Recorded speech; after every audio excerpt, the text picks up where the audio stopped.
it just seemed to stop the video. So I'm going to carry on with the Trunchbull chapter, which is nearly finished. Okay,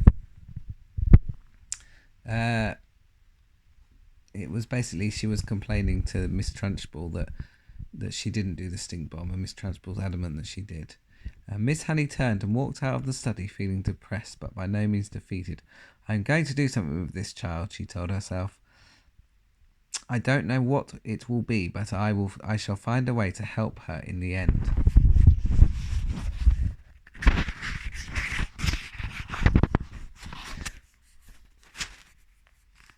By the way, I'm very proud of you. I always am amazed at how good you seem to be doing with school and everything as well. So keep it up. The parents. When Miss Honey emerged from the headmistress's study, most of the children were outside in the playground. Her first move was to go round to the various teachers who taught the senior class and borrow from them a number of textbooks, books on algebra, geometry, French, English literature, and the like. Then she sought out Matilda and called her into the classroom. "There is no point," she said, "in sitting you in the class doing nothing while I'm teaching the rest of the form the 2 times tables and how to spell cat and rat and mouse. So during each lesson I shall give you one of these textbooks to study.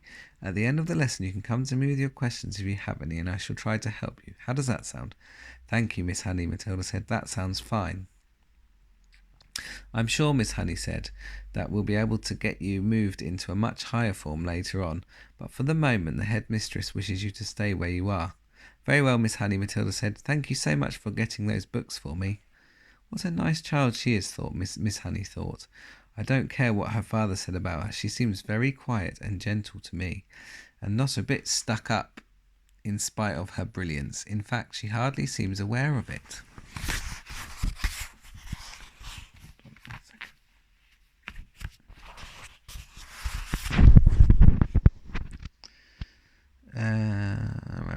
So when the class reassembled, Matilda went to her desk and began to study a textbook on geometry which Miss Honey had given her. The teacher kept half an eye on her all the time and noticed that the child very soon became deeply absorbed in the book. She never glanced up once during the entire lesson. Miss Honey, meanwhile, was making another decision. She was deciding that she would go herself and have a secret talk with Matilda's mother and father as soon as possible. She simply refused to let the matter rest where it was. The whole thing was ridiculous. She couldn't believe that the parents were totally unaware of their daughter's remarkable talents. After all, Mr. Wormwood was a successful motor car dealer, so she presumed that he was an unfairly intelligent man himself. In any event, parents never underestimated the abilities of their own children. Quite the reverse. Sometimes it was well nigh impossible for a teacher to convince the proud father or mother that their beloved offspring was a complete nitwit. Miss Honey felt confident that she would have no difficulty in convincing Mr. and Mrs. Wormwood that Matilda was something very special indeed. The trouble was going to be to stop them from getting over-enthusiastic. And now Miss Honey's hopes began to expand even further. She started wondering whether permission might not be sought from the parents for her to give private tuition to Matilda after school. The prospect of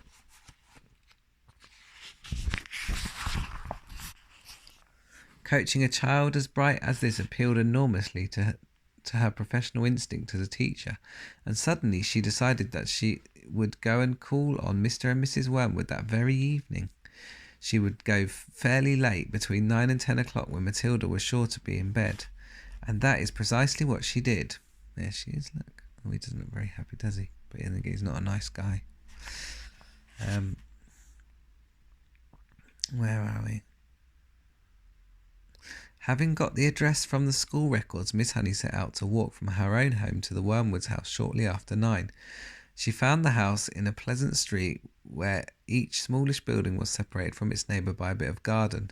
It was a modern brick house that could not have been cheap to buy, and the name on the gate said Cosy Nook.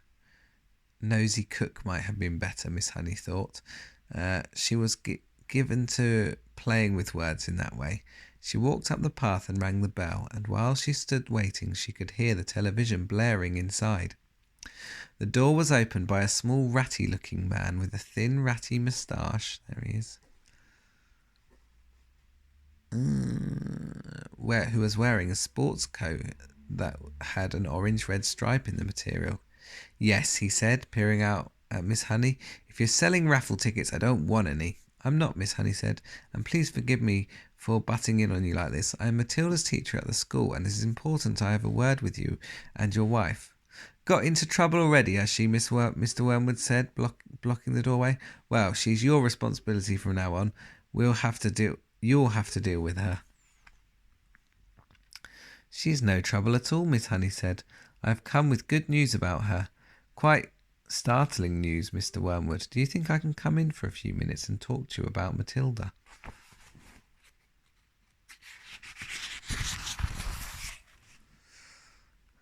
"We are right in the middle of watching one of our favourite programmes," Mr. Wormwood said. "This is most inconvenient. Why don't you come back some other time?"